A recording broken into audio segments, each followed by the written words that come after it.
BNP সরকার ৮ দিন হাসপাতালের licence বাতিল করেছে, মহা বিশাল হেডমের কাজ করে ফেলিছে। কি অবস্থা দেখিছেন তো। আমাদের সময় দেন, আমরা বাচ্চাগুলো রিকভার করি, তারপর আপনারা ব্যবস্থা নেন। এটা গরিবের হসপিটাল তো, এই জন্য এরা লাইসেন্স বাতিল করা হয়েছে, আর কোনো কিছু না। খামের জন্য এতগুলো বাচ্চা মারা যাইতেছে, ওখানে কোনো তদন্ত নাই। কেন ভ্যাকসিন করার তদন্ত নাই? তাহলে এখানে এটা দূর করে না করছে, তার জন্য আরো পানিশমেন্ট আছে। একটা হসপিটাল বন্ধ করে দিল, কি আছে না এখানে? এখানে যে সুযোগ সুবিধাগুলো পাচ্ছি অন্য কোথাও পাবো না। আর সবচেয়ে বড় কথা হচ্ছে আমার বাচ্চার যে রোগ, এই রোগের অন্য হসপিটাল আছে, এই রোগ কি সেটাই জানে না। আমাদের বাচ্চা নিয়ে আমরা বের হয়ে যেতাম, লাইসেন্স বন্ধ হয়ে গেছে, এখন আমরা কোথায় যাবো আপনারা বলেন? স্বাস্থ্যমন্ত্রীর কাছে আমাদের অনুরোধ, আমরা কোথায় যাবো বাচ্চাগুলো নিয়ে? আমার বাচ্চার রিপোর্ট 2 দিন সময় লাগবে, ব্লাড কালচারের রিপোর্ট আছে, তাই না? এখন আমি এই বাচ্চার এই কালচারের রিপোর্ট যদি না কমে, তার ইনফেকশনের পরিমাণ না কমে, আমি অন্য কোথাও নিয়ে আবার রেফার করলাম, আবার টানহাইসরা। প্রত্যেকটা বাচ্চার ভিতরে একই সমস্যা, কারণ আমরা গার্ডছি, আমরা ভিতরে ঢুকতেছি প্রতিনিয়ত, জানতেছি এরকম করা উচিত না।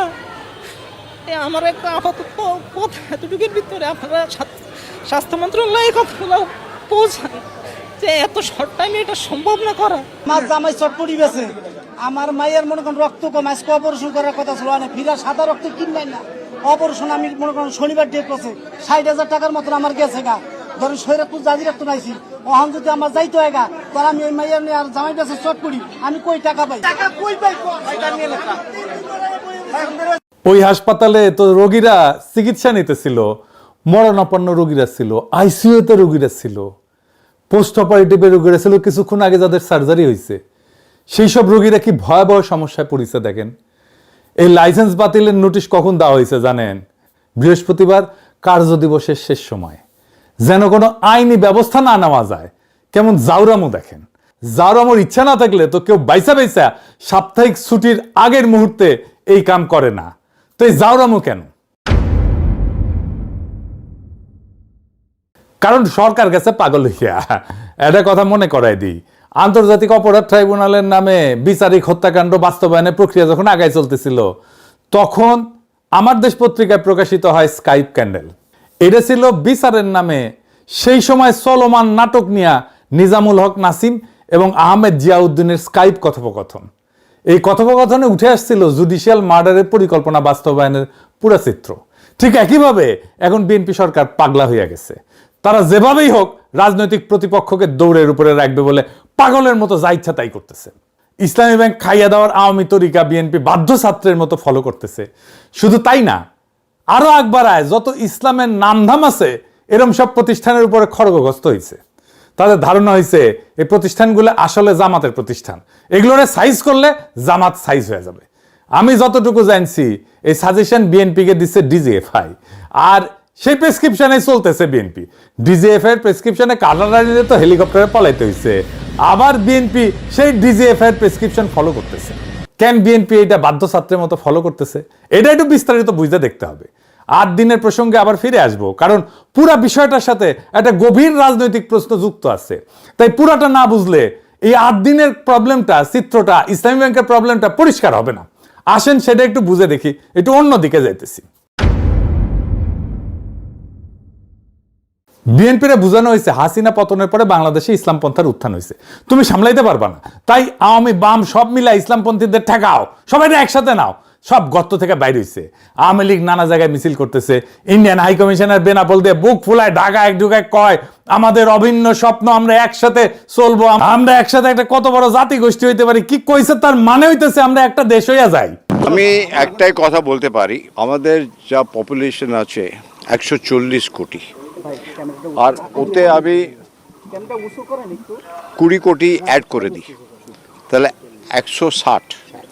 আমি যা এখানটা করতে চাই ওইটা 140 নয়, 60 অ্যাডেড, এখানটা 20 অ্যাড করে দিচ্ছি, তাহলে যা হবে একসঙ্গে হবে, বুঝেছো?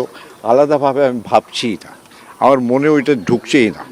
দেখুন তো, হেঁটে চলে এলাম, মনে হচ্ছে না যে আমি বাংলাদেশ এসেছি। ওইটা দেখতে হলো, তাকে বললো হ্যাঁ আপনি বাংলাদেশের বর্ডারে, এমনি মনেই হচ্ছে না। সবসময় আমি বলি একই আকাশ, একই বাতাস, একই যন্ত্রণা। তাহলে আমরা মিলে মিশে ভিসার সব বললে আমার সব মাথায় আছে, একটা খালি বলে যায় সবাই খুশি হবে, ওই কাজটা করব। দেখেছেন? হ্যাঁ, তো মাদারবোর্ড তো স্বপ্ন অখণ্ড ভারত, অভিন্ন স্বপ্ন কেমনে হয় আমাদের, কেমনে ইন্ডিয়া কামব্যাক করেছে দেখেন। আবার এর চারপাশে হাই কমিশনের চারপাশে সেই আওয়ামী লীগ আমলের মতোই লোকজন ঘিরা ধরিছে, দেখেছেন? এটাই হইতেছে কামব্যাক। সেজন্য তো দেখছেন জুলাই যোদ্ধাদের উলঙ্গ কইরা পিটায় নেত্রকোনায়, জুলাই স্তম্ভে আগুন দেয়, মাহাদিরের দৌড়ানি দেয়, আর নটি শাওন উল্লাস করে সেটা দেখা। আবার দেখেন ফুন্দের আলো কি করতেছে, তারাও কামব্যাক করছে, একই সাথে কি টাইটেল করছে দেখেন। ধরেন আওয়ামী লীগের কোনো ফ্যাসিস্ট এমপি মন্ত্রী মারা গেল, প্রথম আলো কি লিখবে? মারা গেলেন অমুক, তার সাথে একটা ভালো বিশেষণ ইউজ করবে, বলবে বর্ষিয়ান রাজনীতিবিদ। দেখেন বাংলাদেশের সবচেয়ে ক্রিমিনাল পলিটিশিয়ান তোফায়েল নিয়ে লিখেছে কি দেশের রাজনীতিতে নাকি স্মরণীয় হয়ে থাকবে, অথচ মাদের ক্ষেত্রে টোনটা দেখেন। পারলে একটা গালিও অ্যাড করে দিত ওই টাইটেলের সাথে, কই তো থানা পুরাই দিছি, হুমকি দেওয়া, সেই বৈষম্য বিরোধী ছাত্র নেতা এখন ধাওয়া খায় থানায় এসে লুকাইছে, এভাবে লিখতো পারলে। তো ধাওয়া দিছে কে? সে কেন থানায় আশ্রয় নিচ্ছে? তার মানে পরিস্থিতি এমন পর্যায়ে গেছে যে তার উপরে যে একটা অ্যাটাক হয়েছে, থানায় আশ্রয় নিতে বাধ্য হয়েছে, তো এটা তো থানায় আশ্রয় নিতে বাধ্য, তাকে তো ধাওয়া হয়েছে, তো ক্রাইম। এই ক্রাইমকে ফোকাসে রাখা হয় নাই। যদি ক্রাইমকে ফোকাসে না রাখবে তাহলে সংবাদপত্রের কাজ কি? থানা পুরাই দিছি বলে মায়েদের সেই বক্তব্য তো তখনই সেটেল হয়ে গেছে। এখন ওইটাকে একটা ব্যাক স্টোরি হিসেবে না মাদের উপর হামলার চেষ্টাকে জাস্টিফাই করা হইতেছে। এটাই ফুন্দের আলো, এটাই দিল্লি স্টার, ভিকটিমকে মক করতেছে। এটা কোন ধরনের সাংবাদিকতার জাউরার জাউরা ভাই? এই আবার একটা জাউরা সিল মেরে দেন ফন্দের আলোরে আর মতিউর রহমানকে। এটা তো আসলে লীগের অ্যাক্টিভিজম। লীগ যা বলতো তাই প্রথম আলো বলে, লীগের যা কিছু রাগ ক্ষোভ প্রথম আলো সেগুলো সবগুলো পোষে। আওয়ামী লীগ মাঠে নামতেছে, ইন্ডিয়া কামব্যাক করতেছে, ফুন্দের আলোর আওয়াজ বাড়তেছে, সব এক সুতায় বাধা। একবার পাবলিক জ্বালায় দিছে ফুন্দের আলো, তারপরে শিক্ষা হয় না, এদের শিক্ষা হয় না। ফুন্দের আলো দিল্লি স্টার শুধু ইন্ডিয়ান মিডিয়া না, তারা নিজেরাও ফ্যাসিস্ট।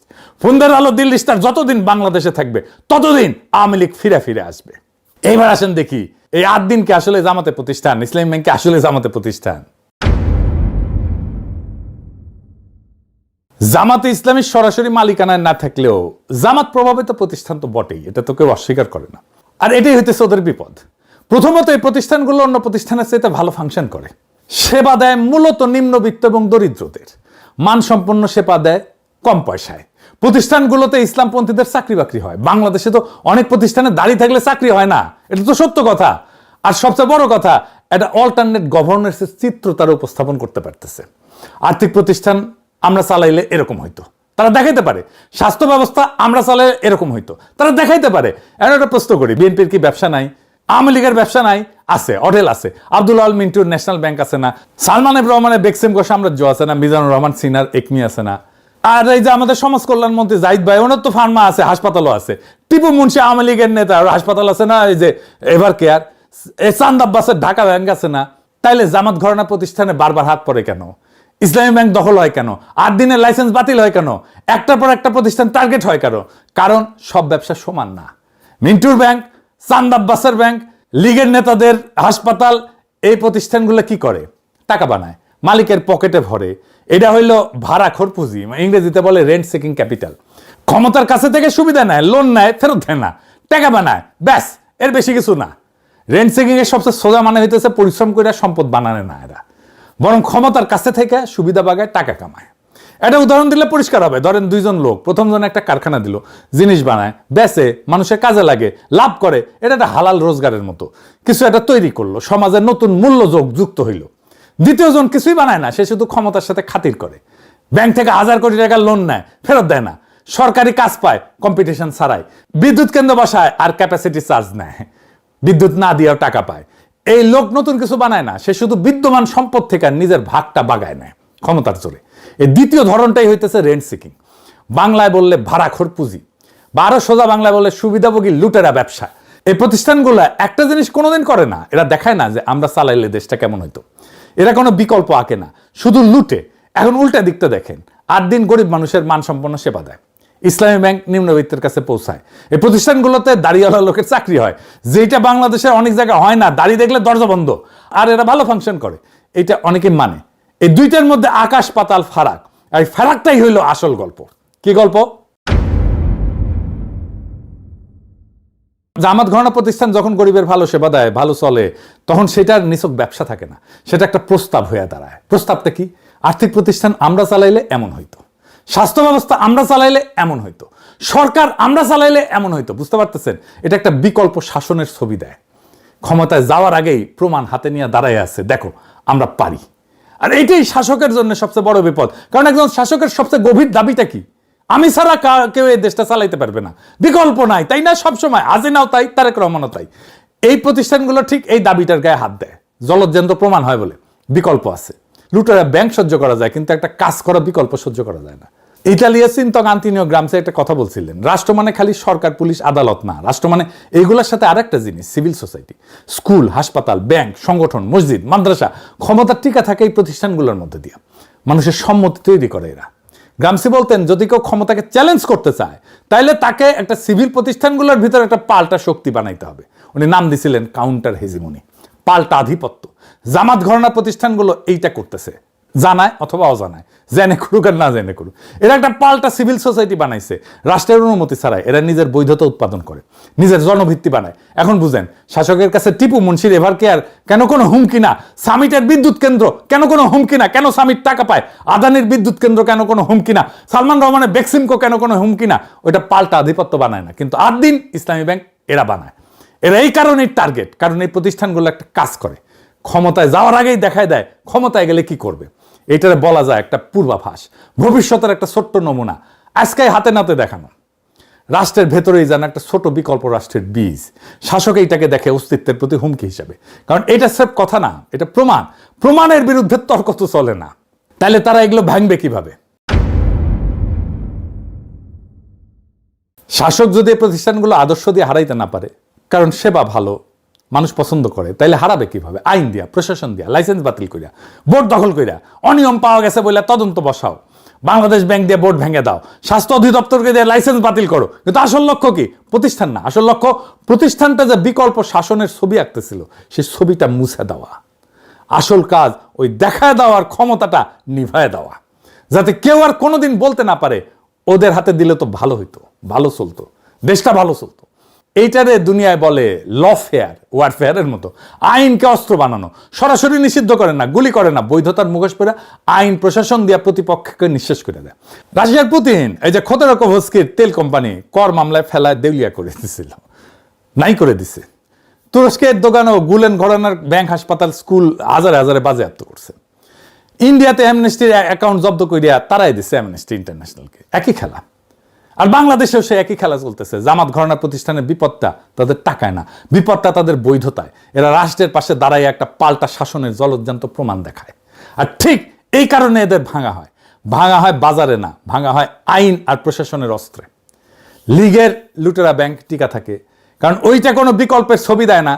আর আদিন ইসলামী ব্যাংক এরা ছবি দেয়, আর যে ছবি দেয় সেই ছবিটাই মুছতে হয়। এটা মাথায় রাখলে আর প্রত্যেকটা লাইসেন্স বাতিল, প্রত্যেকটা বোর্ড দখল, ব্যাংক দখল, এটার মানে বুঝতে পারবেন। প্রশ্নটা এটা না যে অনিয়ম হয়েছে কিনা, প্রশ্নটা সবসময় এইটাই যে প্রতিষ্ঠানকে একটা বিকল্পের স্বপ্ন দেখায় কিনা। দেখাইলে শেষ। বহুত হ্যাডম দেখাইছেন। হ্যাঁ, আসেন দেখাই। এই বাচ্চা মেয়েটা 250 টাকায় ডায়ালাইসিস পাইতো, সেটা বন্ধ করে দিচ্ছেন। আমার নাম ফাহিমা, বাড়ি মাগুরা। এই কিডনির সমস্যা ছোটবেলার থেকে। পিজি হসপিটালে হয়েছে 7 মাস মতো, সপ্তাহে 2 দিন। না, এখানে কোনো সমস্যা নেই। এটা আমাদের পেশেন্ট, এর নাম ফাহিমা, এর বাসা মাগুরা, এর বয়স 14 বছর। আমাদের এখানে গত বছর 2025 সালের 14ই আগস্ট থেকে আমাদের এখানে ডায়ালাইসিস পাচ্ছে। রেগুলার ডায়ালাইসিসে আসে সপ্তাহে 2 দিন। এই পেশেন্ট আমাদের এখানে, আমাদের দরিদ্র একটা ফান্ড আছে 250 টাকা, সেই 250 টাকায় ডায়ালাইসিস পাচ্ছে। দেখেছেন, বহুত হ্যাডম আপনাদের। এরকম 15,000 ডায়ালাইসিস রোগী চিকিৎসা পাইতেছিল এই 8 দিনে। আসিলেন হ্যাডমালা। বাংলাদেশের সবচেয়ে এফিসিয়েন্ট অ্যাম্বুলেন্স সেবা বন্ধ করে দিচ্ছেন। দেখেন 80 টাকার ভিতরে, ঢাকার ভিতরে। আমার আর আগেও একটা বেবি এখানে হয়েছে, আমি এখানে ভালো সেবা পাচ্ছি এবং এখন আমার বেবি হওয়ার জন্য নিয়ে আসছে। শুরুর দিকে এই সেবা ছিল একদম ফ্রি। জ্বালানি তেলের দাম বাড়ায় তা হয় 150 টাকা। এখন ঢাকার ভেতরে মাত্র 380 টাকায় মিলছে দ্রুততম মানবিক সেবা। দেখেছেন, আপনাদের প্রচুর অ্যাডম। ঢাকা শহরের দরিদ্র আর নিম্নবিত্তের মানসম্পন্ন হাসপাতাল বন্ধ করে দিয়েছেন। দেখেন কি বলে ওরা। আগামীতে আমি কোথায় যাব? আমার তো এত টাকা নাই ভাই, আমার প্রতিদিন লক্ষ লক্ষ টাকা ইনকাম নাই, আমি কোটিপতির সন্তান না। আমি কোথায় যাব আমার বাচ্চাকে নিয়ে, সেটা বলেন। ওই বাচ্চা যদি মারা যায় সরকার কি দেবে? কি দেবে ওই বাচ্চার বাবা মাকে? আইসিইউ এনআইসিইউ তে একদিন দুই দিনের বাচ্চাও ভর্তি আছে, হঠাৎ করে যে লাইসেন্স বাতিল করে দিল, এই বাচ্চাগুলো এই পেশেন্টগুলো নিয়ে যাবে কোথায়? 3 বার দিলে ঢাকা শহরের মধ্যবিত্ত লোকেরা, রিক্সা চালকরা কোথায় যাবে? ঢাকা মেডিকেলে প্রতিদিন রুগী মরে, কটাই চলে।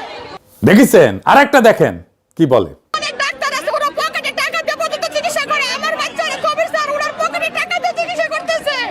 আমি ড্রাইভার বের করতে পারতেছি না স্যার, নিজে টাকা দিয়ে আমার বাচ্চা চিকিৎসা করে কোথায় যাবো? দেখেছেন? হ্যাঁ, আপনারা জিতছেন, এখন আপনারা জিতছেন, যান, আপনারা ফার্স্ট হয়েছেন। বহুত হ্যাডম আপনাদের।